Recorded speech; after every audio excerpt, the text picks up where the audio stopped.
give you details about the application under the 2022 ESS. Thank you.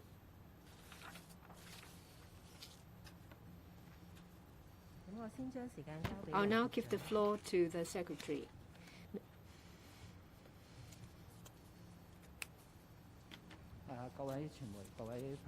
Good afternoon, everyone. As you know, that starting from January this year, in order to curb the fifth wave of outbreak, social distancing measures have been greatly tightened, which in turn dealt a heavy blow to a number of sectors. And in turn, the number of employed people has increased.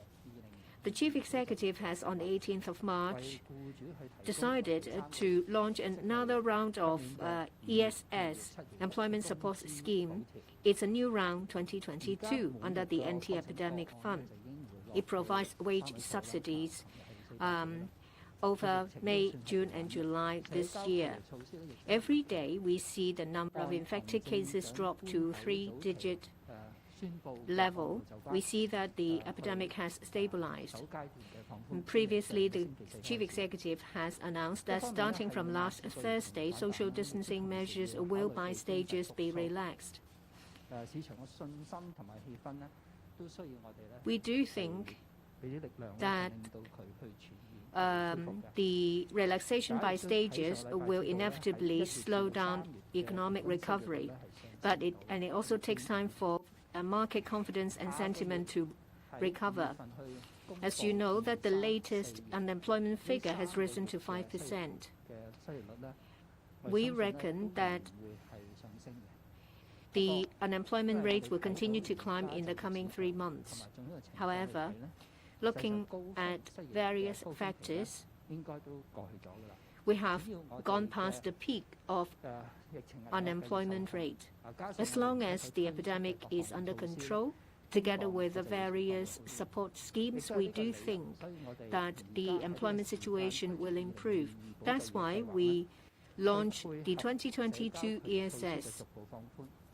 This will dovetail with the relaxation of social distancing measures. We also would like to ride on the effect of the consumption vouchers in order to give an injection of confidence to enterprises that the outlook will improve. We hope that they will consider expansion as well as increase in their recruitment. On the 18th of March, the Chief Executive has announced the framework. We have been soliciting views from various sectors. On the 7th of April, the Chief Executive has announced that some of the views have been taken on board and improvement measures have been incorporated. That includes the removal of the 30,000 wage ceiling and the flexibility in the use of data in 2020 and employment support scheme as the maximum number of employee eligible. We also allowed relevant enterprises to change from the exclusion list to the restricted list. And we also relaxed certain restrictions of enterprises on the restricted list. In addition to that, we have added the 4,000 half subsidy quota to cover more part-time and temporary employees with MPF accounts. We've also expanded this scheme to cover self-employed persons as well as employees above the age of 65 years old with MPF accounts. We think that the 2022 scheme will benefit about 1.6 million employees as well as 140,000 self-employed people. We think that the amount of subsidy will stand at $39 billion. Taking into account contingency fund, the total commitment will be about $43 billion. We have received funding approval from the Finance Committee. We've been working on the details of the scheme. We will take into account the experience from the 2020 scheme. We hope that the new round will provide more flexibility to employers and to better protect employees and to use public money better to support employment as well as enterprises. The scheme will start receiving application this Friday, that is the 29th of April. It will last for 2 weeks and ends at the 12th of May. We hope that the first batch of subsidy will be dispersed in around May. For details, I will defer to Ms. Doris Ho. Thank you.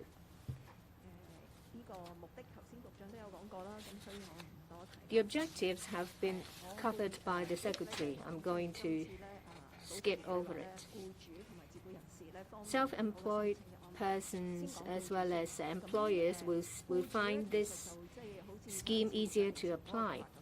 First of all, in relation to employer, they can make use of an application in 4 capacities.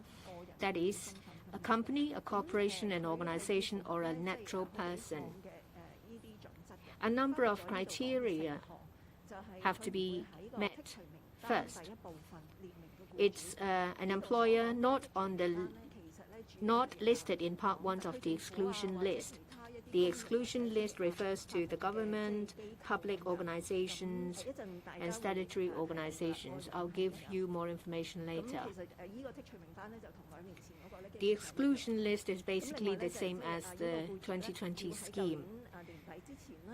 The employer must have participated in MPF schemes or have set up also schemes on or before the 31st of December last year.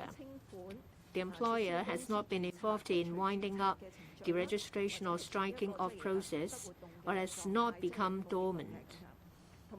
In addition, the employer has fully settled all clawback or penalty of the 2020 employment support scheme, if any, on or before the 10th of May this year. We're talking about 860 companies involving about $77 million. This is the exclusion list referred to in the first criterion. They refer to government, statutory organizations, public bodies, organizations of the Central People's Government in the Hong Kong SAR. In other words, most companies are eligible. I'll now move on to the employer wage subsidy calculation. There are 5 major concepts here. The first 4 are interrelated. First, there is a reference month. The agent of the scheme can, on behalf of each employer, calculate the subsidized quota cap as well as the maximum subsidy amount. The employer has the flexibility that in relation to each subsidized month, decide how many employees will be covered. But the employer has to meet the requirements under the second and the third concept. I'll now go back to first, reference month. As I said, this is to allow the scheme agent appointed by the government to calculate the subsidized quota cap as well as the maximum subsidy amount. The significance of the cap and the maximum amount is that is in relation to the maximum amount to be received by the employer in relation to the reference months. Employers who have participated in the 2020 scheme are those on the left column. They can choose between the reference month chosen previously by the employer as the specified month is a piece of information we already have. The second choice is to use newer information, that is the record in the 4th quarter. For the 4th quarter is October, November, and December. As to which one is to be chosen, the agent will choose on behalf of the employer so that a higher amount can be received by the employer. Well, if he chooses the quota in the fourth quarter. As I said, there will be new data. In other words, we have to wait till the employer has submitted their application, given this authorization, before we can ask MPF trustee to provide us with the latest data for the fourth quarter. So it will take more time, which means that the disbursement of the subsidy would be delayed. So we propose that, unless you have a very good reason, we would suggest that employers should choose the old data from 2 years ago. If, like 2 years ago, they haven't made any application for ESS, or if they've got no approval for a subsidy, then they would not need to make a choice, because then we would use the record in the last quarter last year on the same principle. That is, we would choose the highest eligible amount from the 3 months as the cap.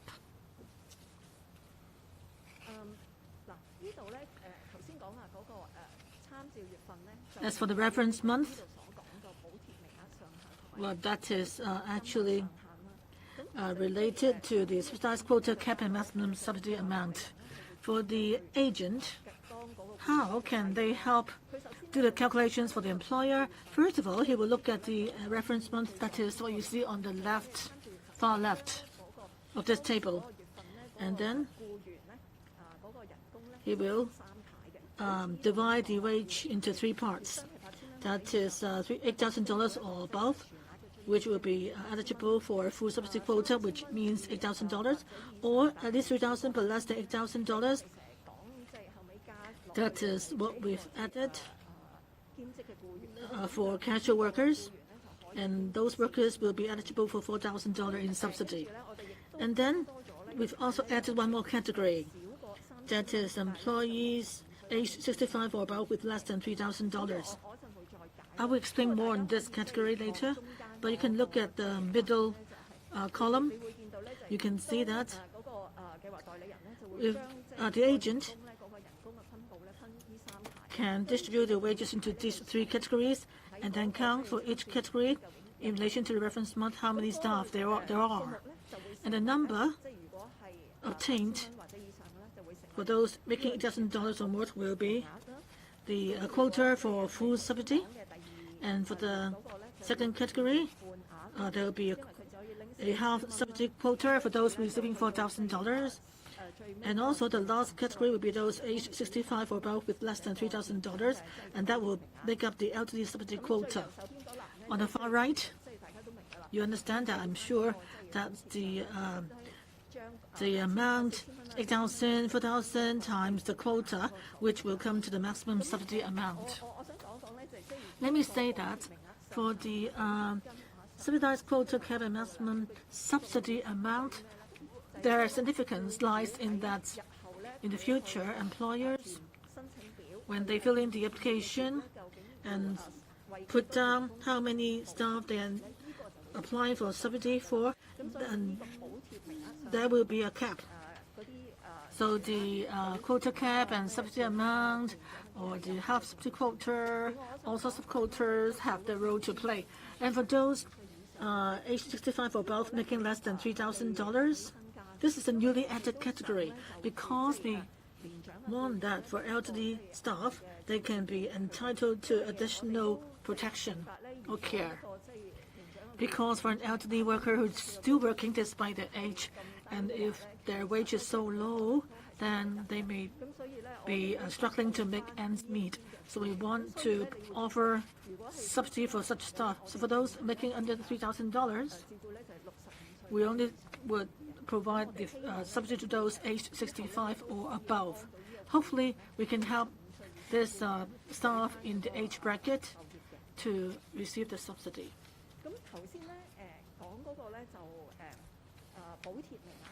Well, I just talked about the subsidized quota cap.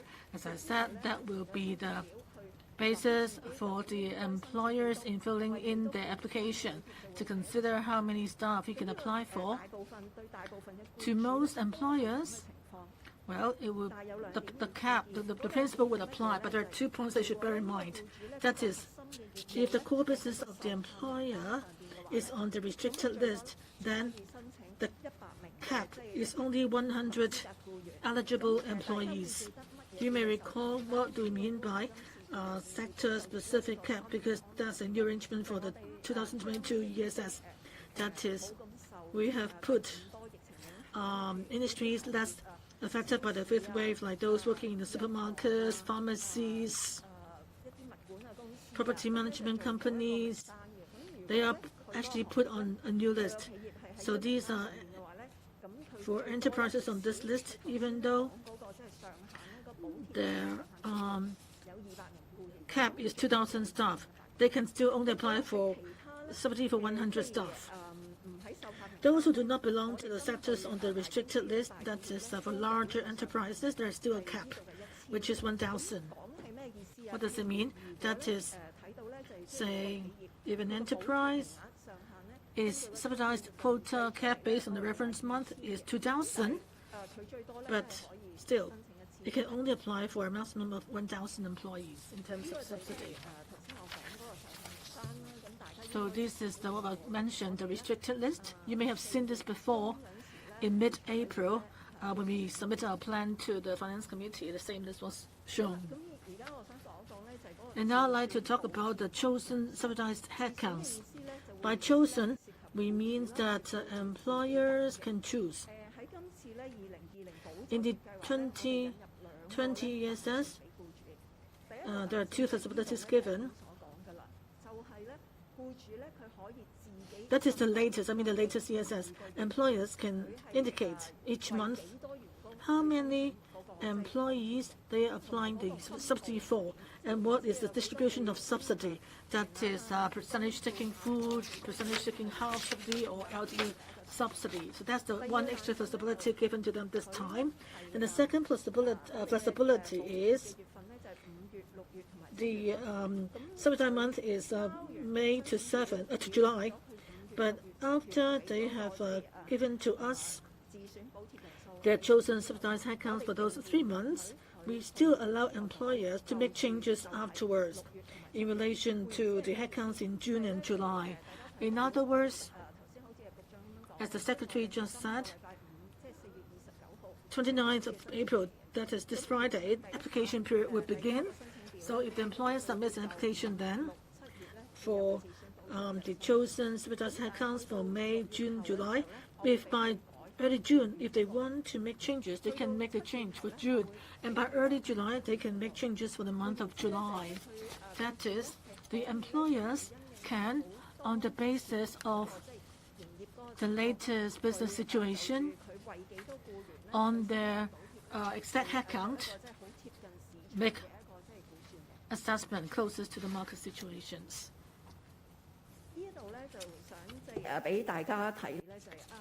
I would like to show you this slide. Now that an employer can choose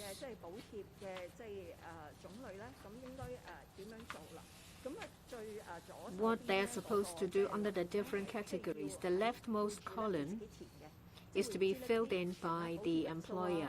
That is, the full subsidy headcount, half subsidy headcount, as well as the elderly subsidy headcount. And the total is the chosen subsidized headcount. That is to be filled in by the employer. The middle column is the number of headcount times the amount under the different categories. That will be the wage subsidy received each month for the employer. When the employer fills in the number of headcounts, they will have to pay attention to the conditions to be met, which is set out in the right column.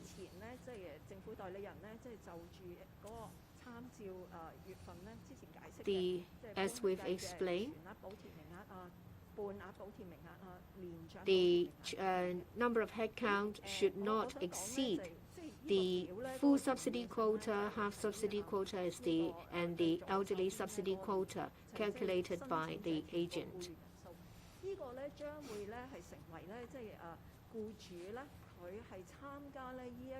Well,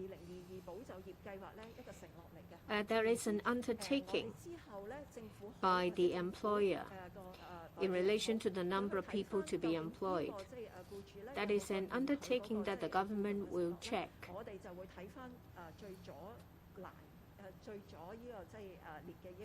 We will check the number stated on the leftmost column, because that will be the number of people employed by the company, by the employer, in the form of an undertaking. Well, if the undertaking is not made good, there will be penalties. Well, the undertaking on the part of the employer is that the number of employees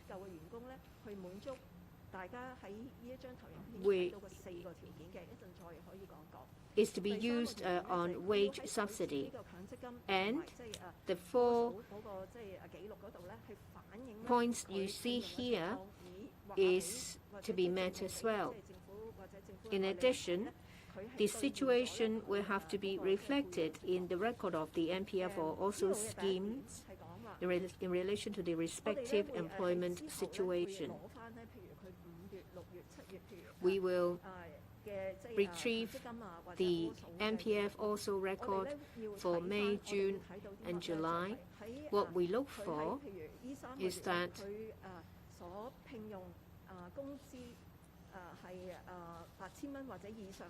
the number of employees with a monthly wage of 8,000 or above, the number should not be less than the chosen full subsidy headcount. Point 2 is similar.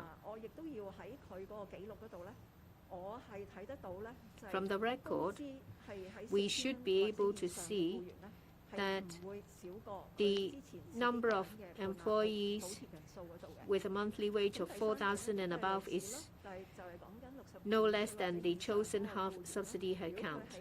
Point 3 refers to employees aged 65 or above. From the records in May, June, and July, we should be able to see that employees aged above 65 with a wage of 4,000 or above is no less than the chosen elderly subsidy headcount. The 4th point is the sum of the first 3 points. This is important because you see that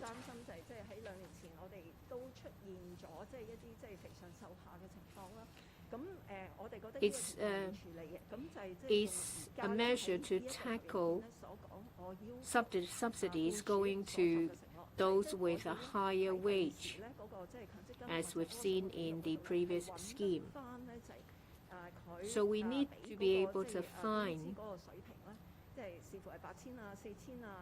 relevant record from the MPF or also scheme. The number of employees with a monthly wage of 8,000, 4,000, or age 65 or above will not be less than the chosen number. In the previous scheme, we found that for some employers, the whole amount of the subsidy is not used on the specified employee. Only a partial payment goes to the employee. The other amount will go to a different employee. Under this new round, we do not allow the employer to do that. We've also enhanced the penalty. In any 1 month, if the number of employees falls below the chosen number of headcount, they will have to pay a penalty equivalent to 10% of the subsidy amount to be returned on top of returning the relevant subsidy amount. Say, for example, they said that they would employ 10 people. In the end, only 9 were employed. And the employer will have to return 8,000 plus 10% of the 8,000, which is 800, to the government, a total of $8,800.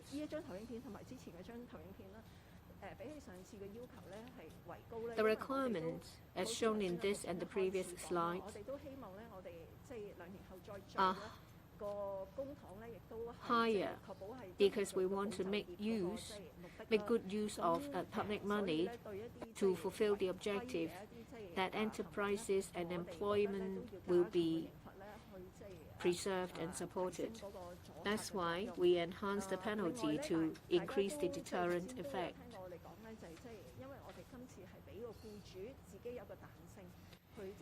We provide flexibility to employers to tell us the number of headcount.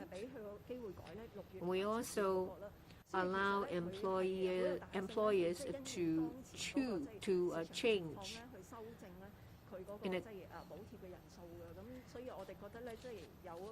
so this allows employers to make changes in accordance with the situation. So it is perfectly reasonable for us to enhance the penalty.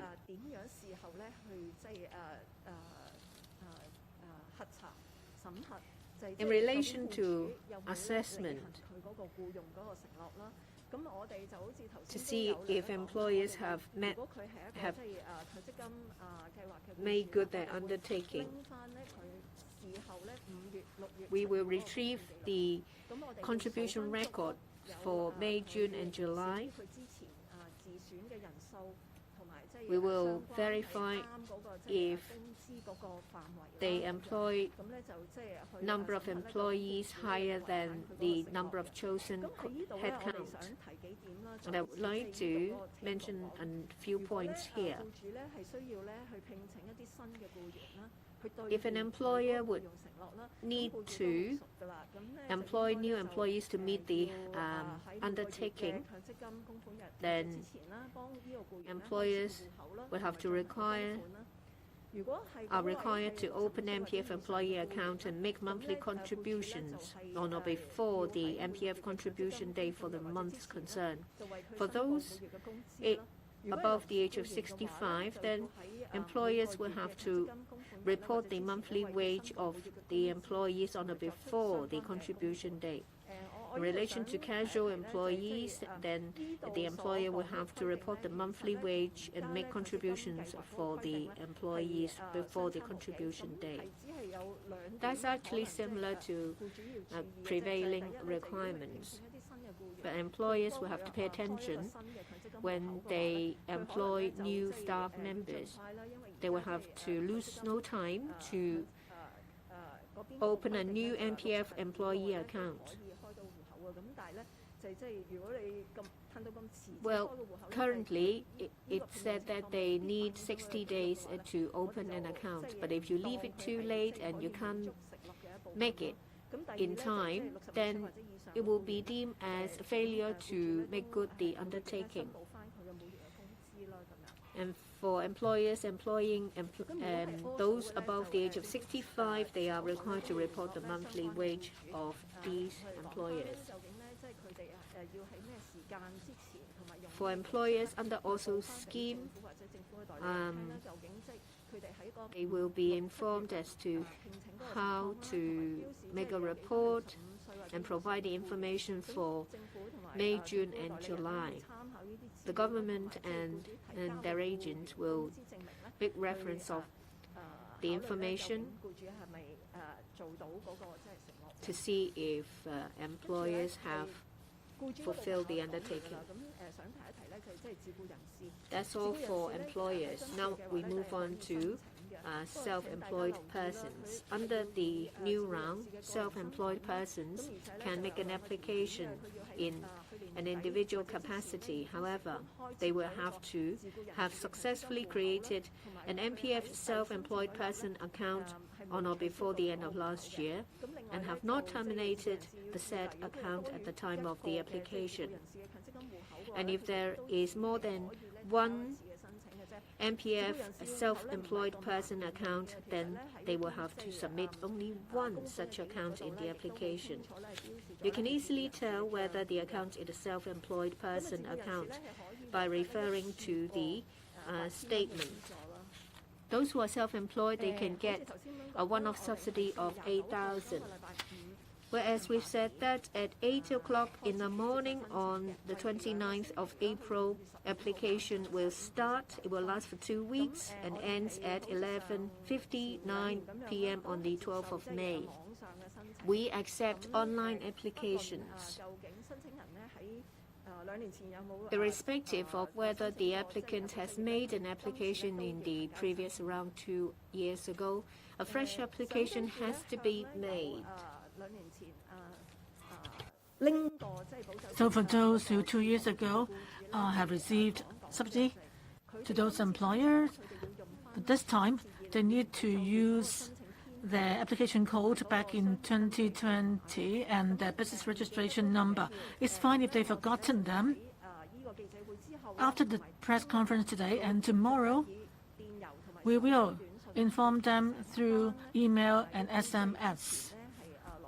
That is, employers who've obtained subsidy 2 years ago, they can get the application number from us again. And should the employees subsidized then have left, it's okay. If they haven't still received our email or SMS 2 days later, they can call us the hotline 1836122 or email enquiry@ess.gov.hk for enquiries. Once we have the application results, we would notify applicants via SMS and email. If approved, the subsidy will be credited to the applicant's bank account listed in the application form. So let me remind you as well, for employers who want to get the subsidy as soon as possible, if they have participated in the 2020 scheme, they please should use the same account number. For wage subsidies, they will be paid in 4 tranches. The first tranche will be subsidy for May 2022. Our goal is that employers, once they have submitted the application 2 to 3 weeks from then on, for simple cases, that is if, say, 2 years ago they successfully applied for the subsidy and they had used the same account this time, then in 2 to 3 weeks after submission of the applicant, the first tranche of subsidy will be disbursed. The second tranche will be for June, and the third tranche will be for July. That is 70% of the subsidies of July. The remaining 30% will be disbursed in the fourth tranche, because based on the experience 2 years ago, for some employers who have not actually honored their pledges, then they may need to return some of the subsidies. So to simplify our administrative process, we will receive 30% of subsidies to be disbursed in the fourth tranche to pay for or to be used as penalty for employers should, such cases happen. And then we also offer one-off subsidy to successful SEP applicants. So talk about the auditing and monitoring mechanism. As you can see on the screen, before and after subsidy disbursement, we will conduct audits to determine whether any terms and conditions have been violated. As I mentioned earlier on, we will look at their also MPF contributions records for May, June, July to see whether the actual number of employees is the same as what they had set. And we also take random checking, or if necessary, we might go to the employer's organization to do on-site auditing. So as the Secretariat, we do have the discretion, absolute discretion. if we consider that the employer has, during the subsidy period of the scheme, engaged in conduct which directly or indirectly violates the objective of the scheme or is contrary to public interest, we reserve the right to require the employer concerned to return the wage subsidies received and pay a penalty. And similar to the arrangement 2 years ago, for the successful applicants, we would also disclose a full list showing the names of the employers and the subsidy amount they apply for, the distribution, and so forth. We will also seriously follow up on all alleged reports and complaints. Well, we're doing this together with the government agent.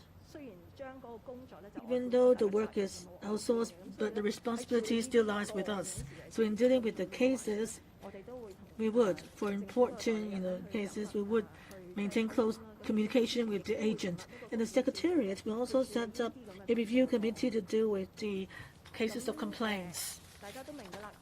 You all know that applicants providing false information or falsified information or withheld some information, then they could be liable for criminal offenses. And the government adopts a zero tolerance for unlawful cases.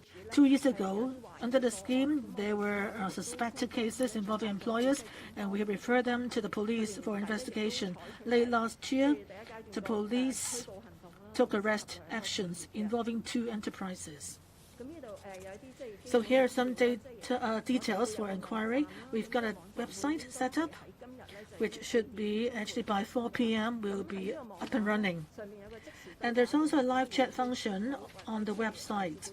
So whether it's for the self-employed persons or employers, if you want to talk to our staff, you might use the live chat function or send email to the email address on the screen or call our hotline. We also provide pre-interpretation service for ethnic minorities, and applicants, should they need special help in helping them fill in the application forms, we've got 5 service centers available. But please remember that you need to call the hotline first to make an appointment. And I also hope that please show your understanding based on the experience 2 years ago. On the first few days, normally the hotline would be very busy. And so we have expanded the capacity of the hotlines, but still in the first few days, you may need to wait a bit longer when you call the hotline. And lastly, applicants, please note that if you want to know the application status, after submitting the application, you can go to our website for information, and please pay attention to SMS and emails because those are the channels we'll communicate with applicants. And if the information provided is incomplete, then an SMS or email notification will be sent to applicants to request supplementary information before or on a specified date. And the information should be provided to the government or the government agent. So that's the end of my presentation. Thank you.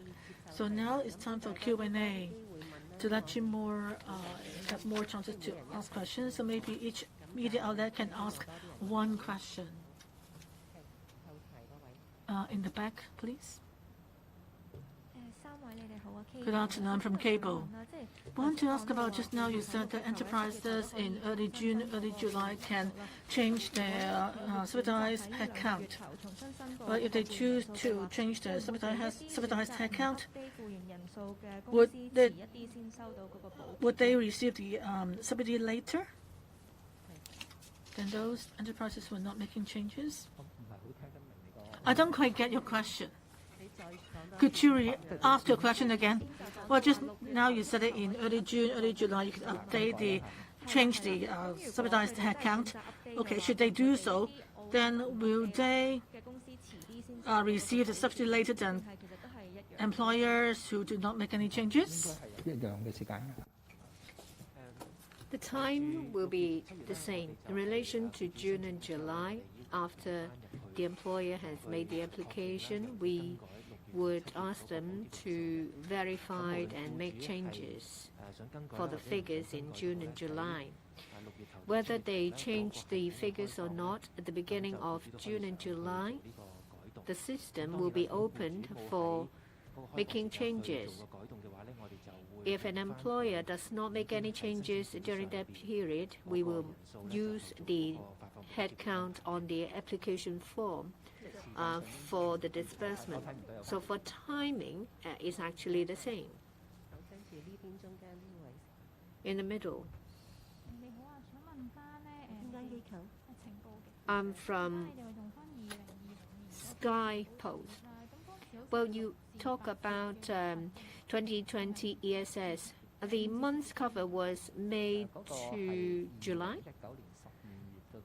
That was December 2019 to March 2020, any 3 months. So it starts from December 2019 to March 2020. Employers may choose any 3 months in that period. Can you give us more information as to which months were chosen by the employers and a distribution of the choices? I don't have the information at hand, but I can tell you how employers choose. Well, the employers would consider out of the period between December 2019 and March 2020, they would see which month would enable them to receive a higher subsidy.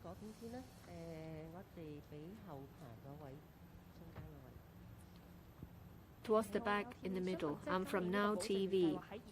For the 2022 ESS, given the current situation with the epidemic situation stabilizing and the relaxation of some social distancing measures, how much do you think the unemployment rate will be alleviated by these? When do you think the unemployment rate will significantly improve?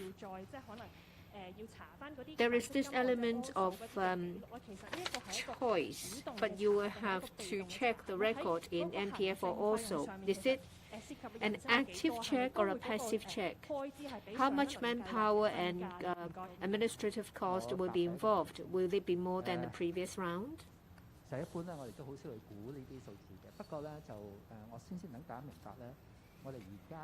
Let me first explain that the unemployment rate announced is the average in the previous 3 months, that is January to March. The next time when it's announced, it will be for February to April. What we look at is the upcoming unemployment rate. We think that it will be higher than 5%. It's very likely that it will be higher. But when we look at vacancies and other information,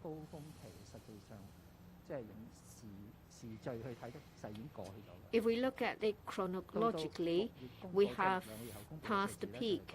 In June, when we announced the figure for March, April and May, we think that the figure will be lower. That is because, first, the start of the consumption voucher, 2, the relaxation of social distancing measures starting from the 21st of May. The next stage of relaxation will be 19th of May. So the announcement made in June will cover the average for March, June, and March, April, and May. We see that in mid-May and in mid-March, when the chief executive has made the announcement, certain enterprises have started to make plans for their personnel matters, taking into account the subsidy available. So the peak has gone, but we announced the figure for a 3-month average, so we'll have to wait for the next stage before we see the peak. You ask about verification of whether the undertaken headcount chosen is actually done. We have to obtain information from MPF schemes and also schemes. That is something that we will definitely do. Every employer will give an undertaking as to how many people they would employ. So, of course, the government has the duty to retrieve every single record to verify whether the employer has honored the undertaking. You may be concerned about administrative cost. I don't think you need to worry too much about that. In relation to MPF record, we use a system to do it. We use a computer system to verify the information.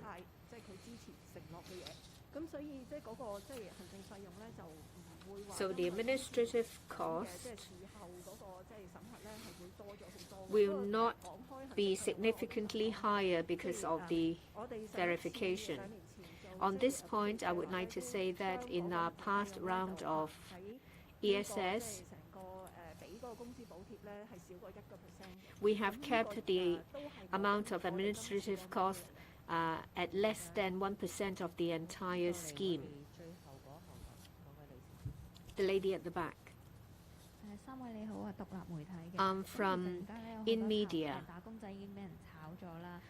A lot of employees have been sacked, and you launch the ESS now. Isn't it a bit too late? In mid-March, when the chief executive made the announcement, the epidemic situation was quite severe.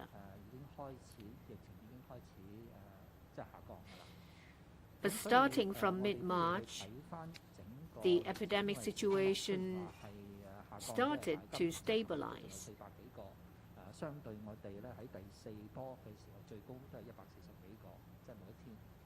At that time, the number of infected cases was about 400 per day compared to just over 100 in the previous outbreak.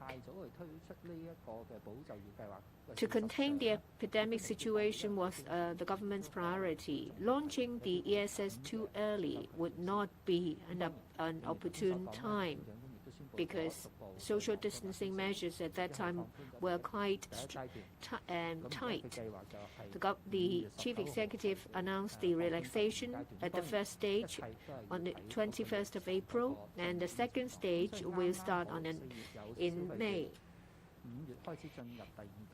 There was the consumption voucher in May, and the second stage of relaxation in May.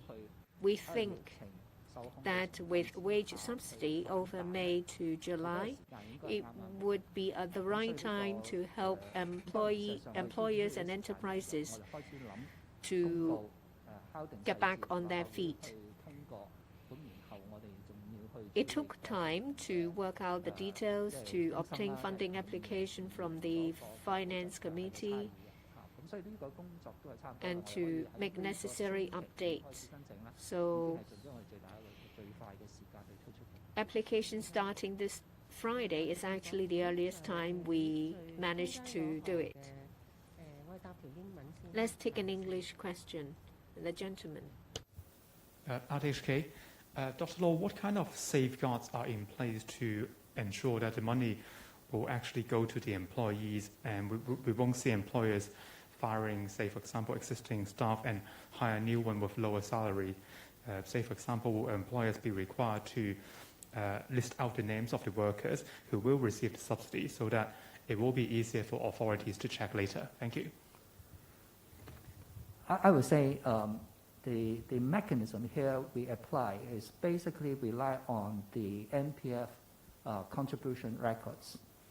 And for those records provided by the applicant through the trustees that we will receive, we will be able to tell how many and how exactly each one of the employees on the list are receiving from the employers. And in this particular scheme, in the 2022 ESS scheme, we actually require, if we have given each one a full-time staff $8,000 wage subsidy, then as appear on those records, they will at least receive $8,000. And they will be nothing less than $8,000. And in fact, if it is, say, $7,500, that is the actual wage, and yet the employer has to give them $8,000. So by checking the records, we can ensure that the employers are not pocketing the money on their own accounts, but to pay to each individual employees. But I also have to say that there is what we call normal turnover, that an enterprise may employ new staff and staff may resign. So there can be natural turnover. So we will not be checking on individual information per se, but then at least we know that they are paying the employees, each person, a given minimum amount. Okay, thank you. 好，我哋呢邊呢，粉藍色衫。This one in light blue. International Business Channel. So the first question we would like to ask is, theme parks were also closed for almost 3 months during the 5th wave. So why are they also considered as sectors on the restricted list? And we would also really want to ask one more question is, if a person has 2 MPF accounts, one with an eligible company and one is a self account for her freelance work, so does that mean he or she can receive the subsidy twice? Okay, let me try to answer the last one first and see if you can supplement. In fact, let me try to say it this way.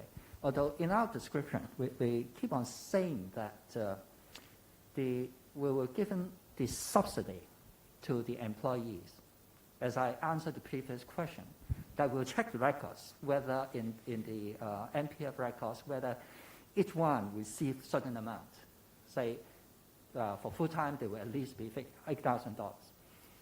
But in reality, we are paying the employers to pay the wage subsidy.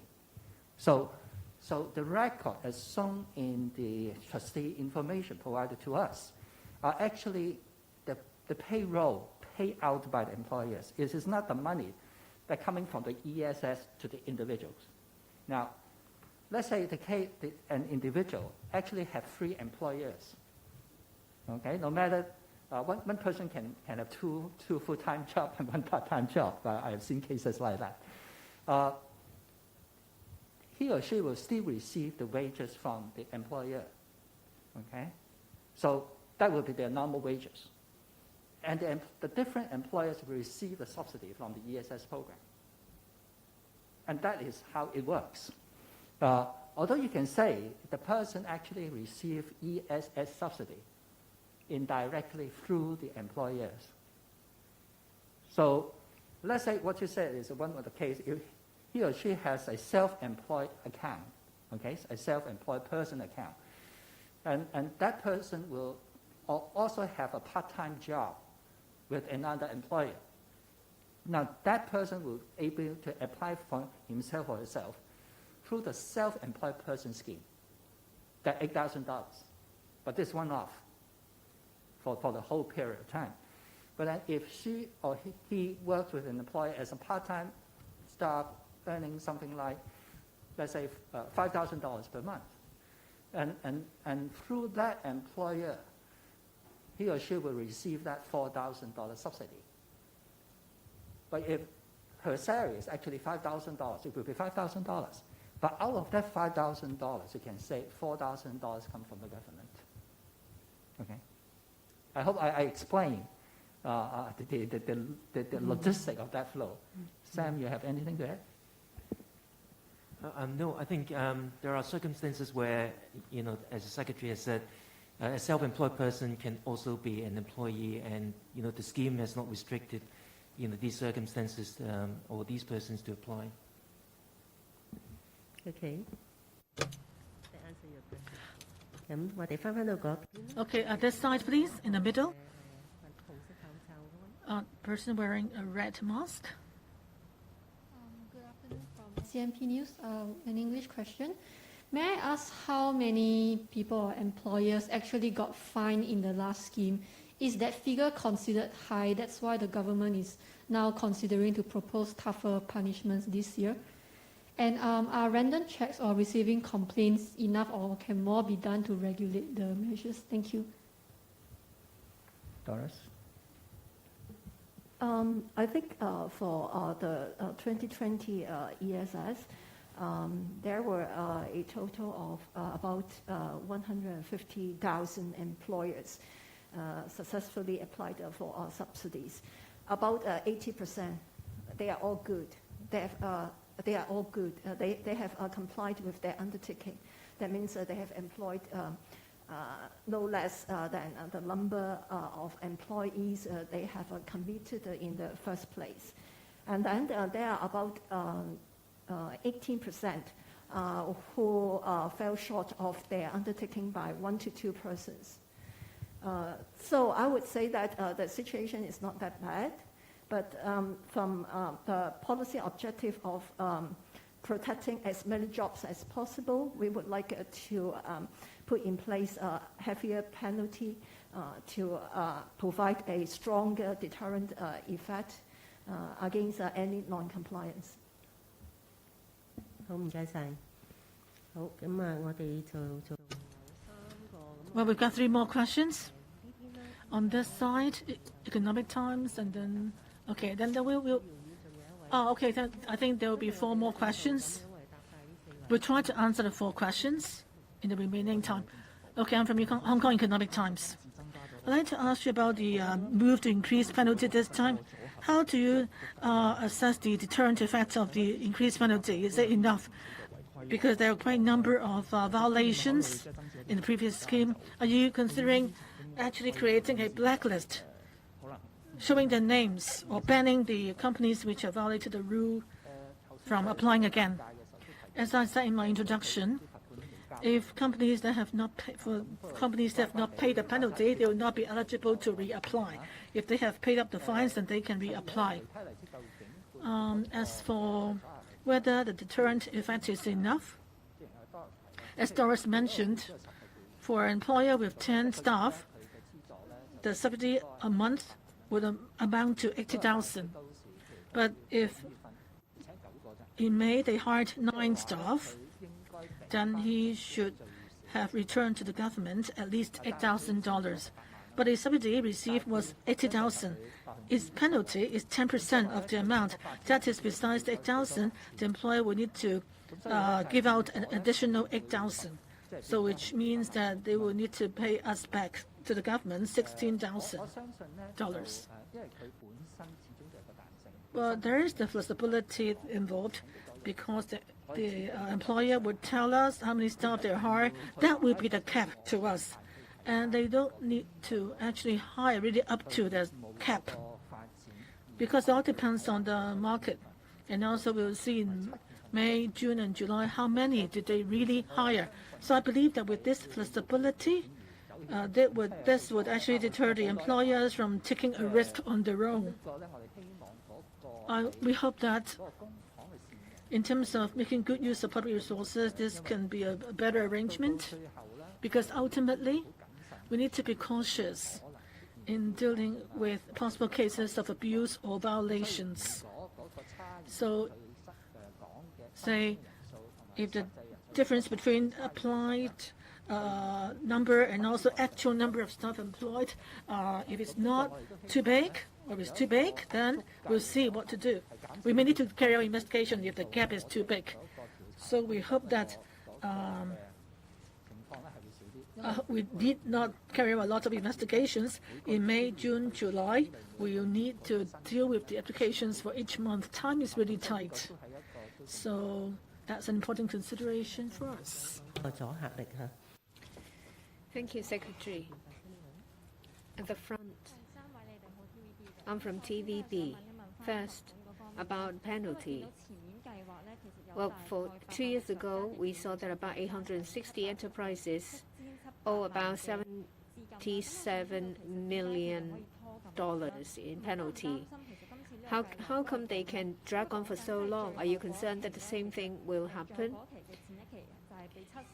Well, for the last penultimate tranche, you will disperse 70% and the last one 30%.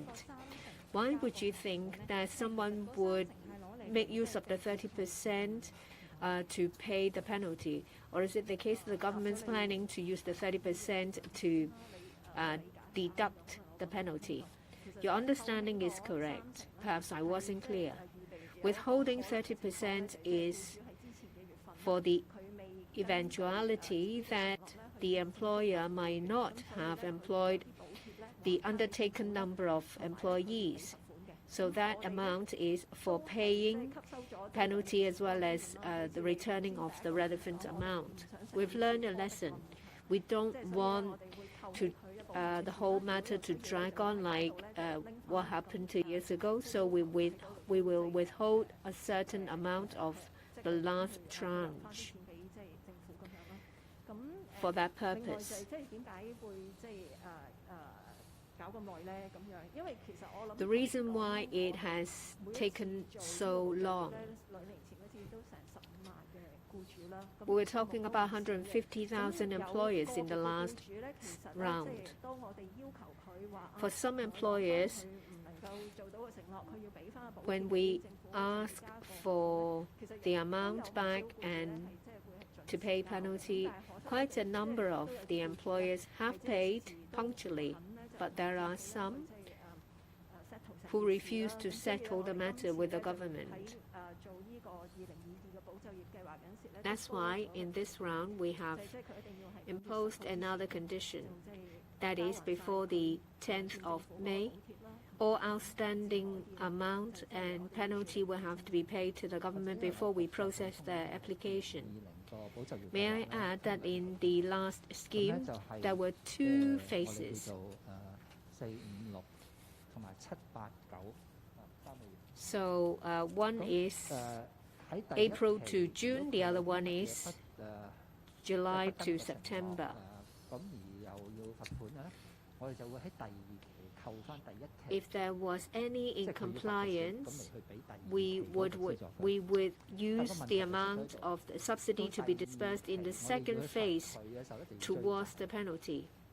But that means that, well, if we impose penalty for the second tranche, we will have to dun them for the outstanding amount, which is difficult. That's why this time round, we disperse 70% in the penultimate tranche. We reckon that withholding 30% will be sufficient for paying the majority of the penalty and the outstanding payment. We hope that there will not be a 6th wave, because the 6th wave may change a lot of things.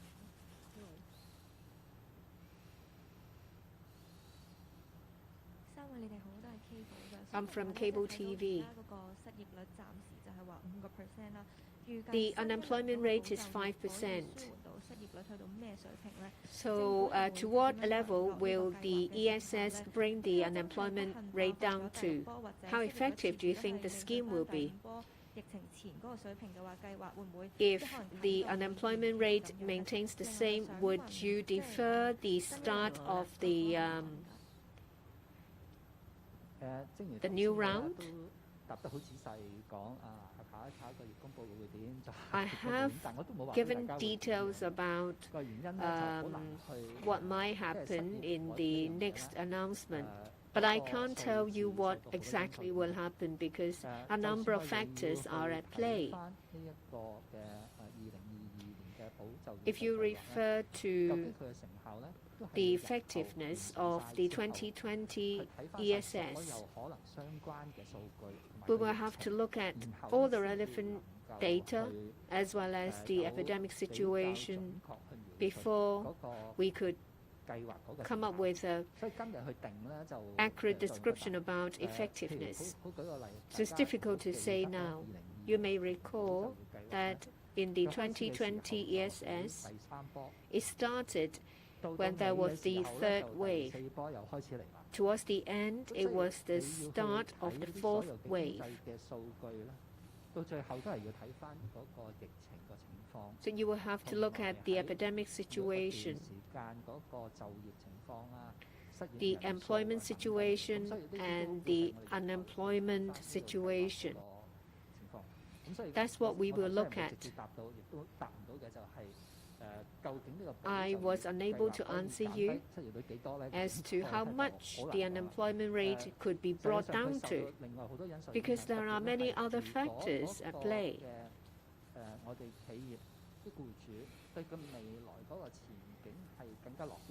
If employers are optimistic towards the future,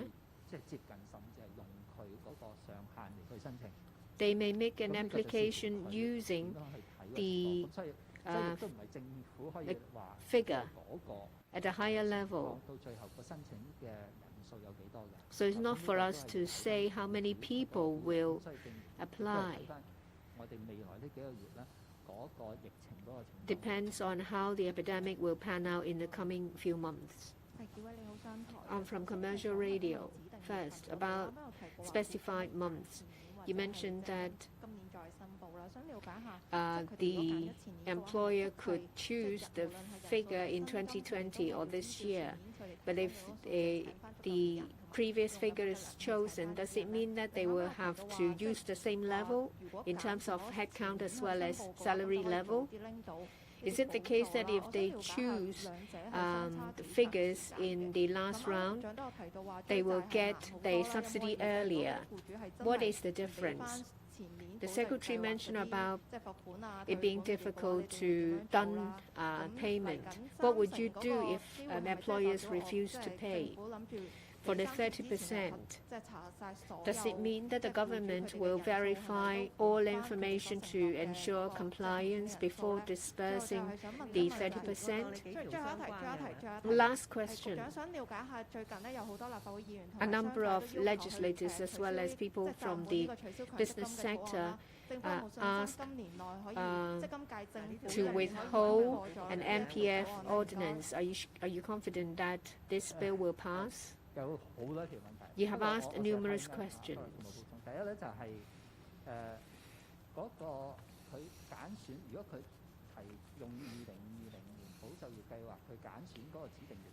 If the specified month is used based on 2020 ESS, we already have the information. There are three categories: full-time, part-time, and those who are above the age of 65, earning at least 3,000. We make reference of the specified months. We will then be able to calculate the maximum amount. You mentioned about wages. It's not something that we consider. We look at the minimum amount of wages. For full-time, it's 8,000. For part-time, it's 4,000. If it's someone above the age of 65, they will get at least $4,000.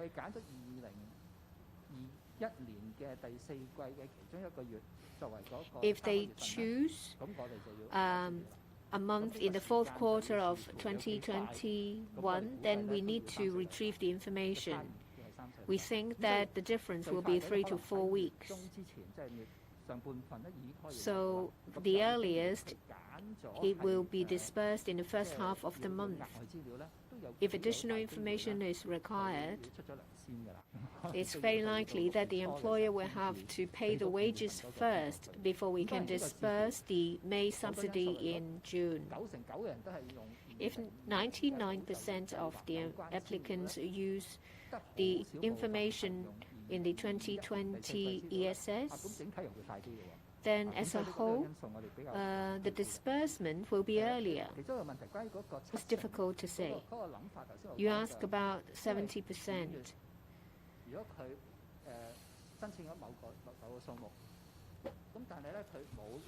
If an amount is applied for, but the undertaking is not honored, we would not ask for any payment back. We will make a deduction from the June disbursement.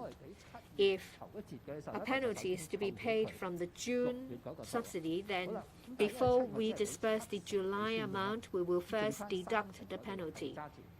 For the July subsidy, we will disperse 70%. After we have received all the information, after we have verified that everything is complied with, then we will disperse the 30%. If there is any incompliance, we will deduct the amount from the 30%. But if it's over and above the 30%, then we will have to chase them. That is your last question, right? The government will endeavor to complete the cancellation of the offsetting mechanism before the end of the legislative year. This is a legislative amendment.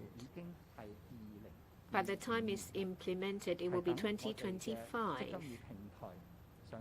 We will have to wait for the full launch of eMPF platform before there will be a complete abolition of the offsetting mechanism. We think that by 2025 the economy will fare better. So using today's economic situation to say that the bill should be postponed is a not very strong reason. That's the end of the press conference. Thank you.